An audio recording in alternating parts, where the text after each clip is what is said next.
CBSE students alert. CBSE grade 12 students paper ఇవాల్యుయేషన్లో కీలక మార్పు, అదే ఆన్ స్క్రీన్ మార్కింగ్. 2026 నుండి గ్రేడ్ 12 స్టూడెంట్స్ పేపర్ ఇవాల్యుయేషన్లో ఆన్ స్క్రీన్ మార్కింగ్ విధానాన్ని సిబిఎస్ఈ బోర్డు ప్రవేశపెట్టనుంది. గ్రేడ్ 10 స్టూడెంట్స్ పేపర్ ఇవాల్యుయేషన్ మాత్రం ఇంతకు ముందులాగే ఫిజికల్ మోడ్లో జరుగుతుందని అధికారులు స్పష్టం చేశారు. 2026 నుండి ఈ విధానాన్ని ప్రవేశపెట్టడం ద్వారా పేపర్ కరెక్షన్స్లో స్పీడు మరియు ట్రాన్స్పరెన్సీని పెంచవచ్చని బోర్డు అభిప్రాయపడుతుంది.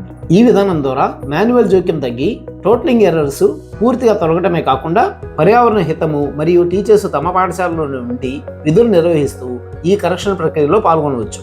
దీనివలన రిజల్ట్స్ని త్వరితగతిన అందించడమే కాకుండా రీవాల్యుయేషన్ ప్రక్రియ అనేది పెద్దగా అవసరం ఉండకపోవచ్చు అనేది అభిప్రాయం. ఈ ప్రక్రియ సజావుగా సాగటానికి అన్ని అఫిలియేటెడ్ స్కూల్స్లో తమ కంప్యూటర్ ల్యాబ్లందు నిర్ణీత స్పెసిఫికేషన్తో ఉన్నటువంటి కంప్యూటర్స్, స్పీడ్ ఇంటర్నెట్ మరియు అన్ఇంటరప్టెడ్ పవర్ సప్లైని ఉండే విధంగా చూసుకోవాలని చెప్పి బోర్డు ఆదేశించింది.